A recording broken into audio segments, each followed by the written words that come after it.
పనికిరాని తప్పుడు పద్ధతిలో పిల్లల్ని కనకూడదు. ఆ చర్చిలో నుండి కొందరిని, ఈ చర్చిలో నుండి కొందరిని, ఇదిగో నేను దయ్యాలు ఎలగొడతానని, నేను భూతాలు ఎలగొడతానని చెప్పి అందరినీ పట్టుకొచ్చి అడేసుకుంటే నీ వాక్యం ఏమీ ప్రయోజనం. ఒకసారి ఒక సిఎస్ఐ పాస్టర్ గారు మ్యాట్నీకి పోయినాడు. పాపం, ఆయన కర్మగాలి, మంచి సింగర్, ఆయన చక్కగా ఫ్లూట్ వాయిస్తాడు. ఆయన వాయిస్తే గోమాతలు ఆయన చుట్టూ వచ్చేస్తాయి. అంత బాగా పాడతాడు. ఆయన వెంట్రుకలు ఇట్లా దాకా వేసుకొని ఇట్లా అంటూ ఉంటాడు. నిజంగా గోపాలకృష్ణుడే, అంత బాగుంటాడు. నిజంగా ఆయన పాడి వాయిస్తే ఎటువంటి వాడైనా ముగ్ధుడైపోతాడు. ఆయన కర్మగాలి. ఆయన మ్యాట్నీకి పోయి ఇంటర్వ్యూల్ అప్పుడు ఇంటింటి సువార్త పుస్తకం చూసుకుంటా ఉన్నాడంట. ఆయన కర్మగాలి. ఆయన వెనకాల వాళ్ళ చర్చి విశ్వాసులు కూర్చో ఉన్నారు. ఈడేవుడు రైడు ఇంటింటి సువార్త చదువుతా ఉన్నాడని తొంగి చూస్తే పాస్ గారు గుడ్ ఈవినింగ్ అని, ఈయన కూడా గుడ్ ఈవినింగ్. రే ఏం రా మీరు ఏడున్నారే, మా సంగతి నువ్వేం ఏడున్నావు అంటే, ఏం ఆ పుస్తకం అంటే, రేపు మెసేజ్కి ప్రిపేర్ వినండి. ఈహెచ్సి వాళ్ళది ఇంటింట సువార్త వాళ్ళ పుస్తకం, ఆ మ్యాగజైన్ చదువుకుంటా ఉన్నాడు. అంటే ఆ సరుకు రేపు ఆదివారం ఆయన చెప్పే వాక్యం ఆయనది కాదు, ఇంటింటి సువార్త వాళ్ళది. చాలామంది మనం చేసే పని ఏమిటంటే, నీ దగ్గర పాలు ఉండవు, డబ్బా పాలు తెచ్చుకుంటావు. డబ్బా పాలు గేదె పాలు, గాడిద పాలు, ఏనుగు పాలు, ఒంటె పాలు, ఏం పాలో తెలియవు. ఆ పిల్లలకి ఆ పాలు పోస్తావు. ఆ విశ్వాసులు గాడిదలాగా తయారవుతారు, తిరగబడతారు. అంటారు మా చర్చిలో విశ్వాసులు తిరగబడతారని. నువ్వు పోసే పాలు నీవి కాదు, గాడిద పాలు పోసి ఉంటావు. మా విశ్వాసులు మనం అంతా ఉన్నారంటారు. నువ్వు పోసిన పాలు నీవి కాదు, ఏదో గేదె పాలు పోసి ఉంటుంది. అరిసి అల్లరి చేస్తూ ఉంటుంది. దయచేసి గమనించాల్సింది, మీరు సేవకులు సార్. చాలా క్లియర్గా చెప్తాను. సంఘం ఎదుట నిలబడినప్పుడు నీ కళ్ళ ముందు కనిపించే ప్రతి బిడ్డ నువ్వు చెప్పిన సువార్త ద్వారా వారు కనబడి ఉండాలి. ధైర్యంగా చెప్పాలి, నేను సువార్త వలన మిమ్మను కంటిని అని చెప్పాలి. ఈ బిడ్డను వాక్యం ద్వారా నేను కన్నా, ఈ బిడ్డను వాక్యం ద్వారా నేను కన్నా. ఏ తల్లి ఏ బిడ్డను కంటుందో ఆ బిడ్డ కండిషన్ తల్లికి బాగా తెలుస్తుంది.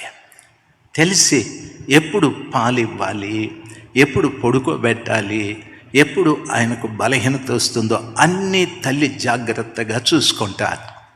అదే రీతిగా కొన్ని సంఘాలలో గొడవలు, పోట్లాటలు, తిరుగుబాటుతనం, వ్యతిరేకాలు ఇవన్నీ రావటానికి గల కారణం ఆ సంఘంలో కాపరి తల్లిగా లేడు.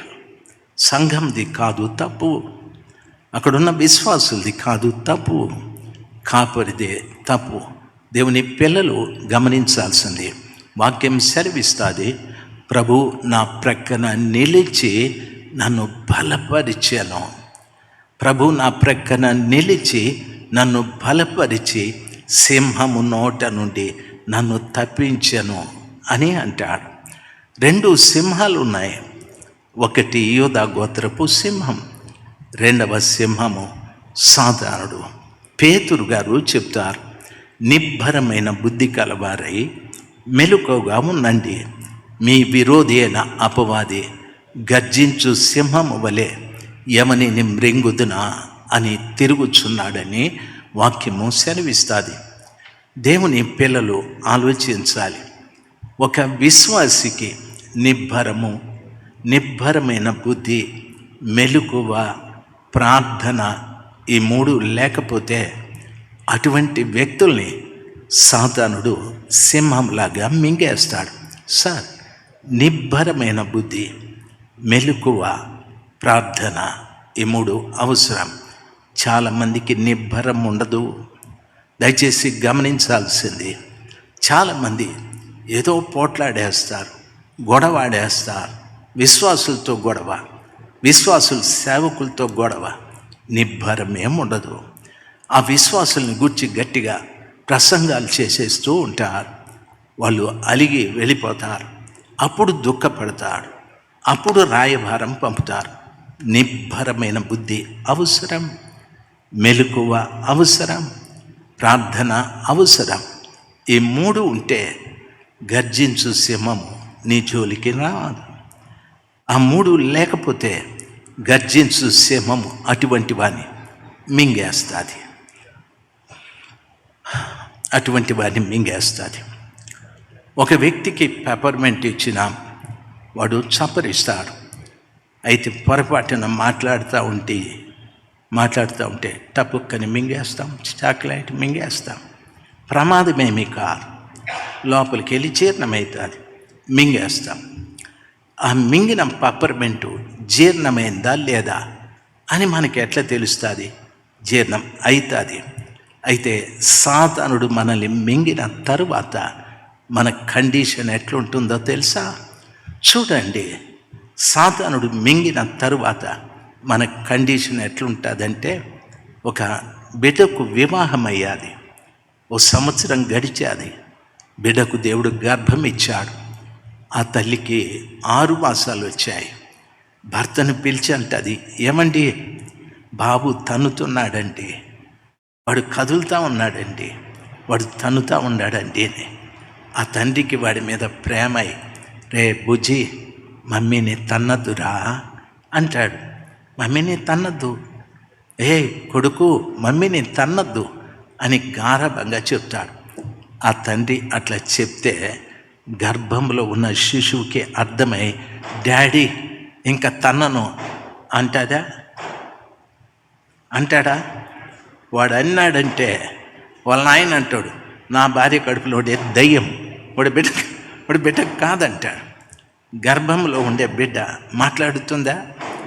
గర్భంలో ఉండే బిడ్డతో బయటున్న అమ్మ, బయటున్న నాయన, ఎరా నువ్వు నా అమ్మ కడుపులో 9 మాసాలు ఉన్నావురా చిన్న, నువ్వు వచ్చేటప్పుడు ఎర్రగా పుట్టాలరా, ముక్కు మంచి కోటేరు ముక్కు ఉండాలరా, నీ కనుబొమ్మలు ఏవో చక్కగా ఉండాలరా అని నాయన చెప్తా ఉంటే వాడు అట్లా పుడతాడా? లోపలున్నటువంటి పిండమునకు, లోపలున్న శిశువుకు బయట ఉన్న తల్లి కానీ బయట ఉన్న తండ్రి కానీ ఏం చెప్పినా లోపటున్న బిడ్డకు అర్థం కానే చెప్పాలి మీరు, అర్థం కాదు. హల్లెలూయా. అదే రీతిగా సాతానుడు ఒక వ్యక్తిని మింగిన తరువాత యేసు ప్రభు వచ్చి చెప్పిన వానికి బుర్రకెక్కనే కదా. యేసు ప్రభులు వారు వచ్చి చెప్పిన వానికి ఎక్కదు బుర్రకి. పరిశుద్ధాత్మ దేవుడు చెప్పిన ఎక్కదు బుర్రకి. అమ్మ కడుపులో ఉన్న శిశువుకి ఎలాగా తండ్రి భాష తల్లి భాష అర్థం కాదో, అదే రీతిగా సాతానుడు మింగిన వ్యక్తి లోపటున్న వ్యక్తికి యేసు ప్రభు భాష పరిశుద్ధాత్మ ఘోష వానికి అర్థం కావు. అందుకే సంఘాలలో చాలా మంది తిరుగుబాటుదారులుగా ఉన్నారు, సంఘాలలో చాలా మంది వ్యతిరేకులుగా ఉన్నారు, సంఘాలలో చాలా మంది వాక్యాన్ని వింటున్నారు కానీ గ్రహించలేదు, సంఘాలలో వాక్యాన్ని వింటున్నారు కానీ వాక్య ప్రకారంగా జీవించలేదు. కారణం నిబ్బరమైన బుద్ధి లేదు, మెలకువ లేదు, ప్రార్థన లేదు. అందుకని అటు ఇటు తిరుగుతున్న అపవాది వాళ్ళను మింగేశారు. అందుకని బైబిల్ సెలవిస్తారు, ఏమన్నా తెలుసా? ప్రభువు నా ప్రక్కన నిలిచి సింహము నోట నుండి నన్ను తప్పించెను అని చెప్పాడు. ఎందుకు ప్రభు నీ ప్రక్కన నిలబడ్డాడో తెలుసా? సింహము నోట నుండి తప్పించటానికి. ప్రభు నీ ప్రక్కన నిలబడకపోతే ఎప్పుడో సాతానుడు సింహము నిన్ను మింగేసి ఉంటాడు. దేవుని పిల్లలు బాగా గమనించాలి. నీవే మింగబడితే ఇంకా సంఘానికి ఏం చెప్తావు చెప్పు? సాతాను కడుపులో నుండి నువ్వు అరవగలవా? సాతాను కడుపులో నుండి నీవు మాట్లాడగలవా? అసాధ్యం కదా. చాలా పర్యాయాలు చెప్తావు, మా సంఘం మా మాట వినలేదు, మా సంఘానికి నేను చెప్పే బోధ అర్థం కాదు, మా సంఘం వాళ్ళ మాట వింటాది, వీరి మాట వింటాది అని చెప్తూ ఉంటారు. దేవుని సేవకులుగా మీకు నా మనవి, ప్రభులు వారు నిన్ను సువార్త ప్రకటించుటకే పిలిచాడు. హల్లెలూయా. సువార్త సంపూర్ణంగా ప్రకటించడానికి అన్యులు జనులు దాన్ని సంపూర్ణంగా విను నిమిత్తము ప్రభు నా ప్రక్కన నిలబడి నన్ను ఆయన బలపరిచి సింహము నోట నుండి నన్ను తప్పించను అని వాక్యం సెలవిస్తుంది. ప్రభు నీ ప్రక్కన నిలబడి బలపరుస్తూ ఉంటాడు, బలపరుస్తూ ఉంటాడు. బాగా గమనించాలి, నిన్ను ఆయన బలపరుస్తూ ఉంటే నీవు మాట్లాడే ప్రతి మాట సంఘంలోకి వెళ్ళి వ్యక్తులను బలపరుస్తూ ఉంటుంది. నీ బలం కాదు, శరీర బలం కాదు, ధన బలం కాదు, జన బలం కాదు, కుల బలం కాదు, దేవుడే నిన్ను బలపరుస్తూ ఉంటాడు. నీవు మాట్లాడే ప్రతి మాట శక్తివంతంగా సంఘంలోకి వెళ్తూ ఉంటుంది. ప్రజలు ఆ శక్తిని పొందుకొని చెప్తూ ఉంటారు, సార్ నేను పాపిని, నన్ను క్షమించమని పశ్చాత్తాపపడే వాళ్ళు ఉంటారు. ఆ బోధ విన్న తరువాత అనేక మంది కన్నీరు కార్చి, అయ్యో ఎంతవరకు నేను అజ్ఞానంగా జీవించాను, నేను జ్ఞానం లేకుండా బ్రతికానని దేవుని జ్ఞానం కొరకు ఏడ్చేవాళ్ళు ఉంటారు. అనేక మంది ఆ బోధ విన్న తరువాత, ప్రభువా నీ ఆత్మతో నన్ను నింపండి. ఆ బోధ విన్న తరువాత అనేక మంది, ప్రభువా నీ వాక్యానుసారంగా జీవించు వానిగా నన్ను చేయండి అని ప్రార్థన ప్రతి వారు ఆ రీతిగా పశ్చాత్తాపడి ప్రార్థిస్తూ ఉంటారు. ఎందుకో తెలుసా? నీ ప్రక్కన నిలబడ్డది నా యేసు ప్రభుల వారు. ఆయన నిన్ను బలపరుస్తూ సింహము నోటు నుండి తప్పించడం కాదు, ఆయన నిన్ను బలపరిచినప్పుడు నీలో నుండి వెలువడే ప్రతి మాట బలమైన మాటే. హల్లెలూయా. సంఘం బలపడుతూ ఉంటుంది, సంఘం బలపడుతూ ఉంటుంది.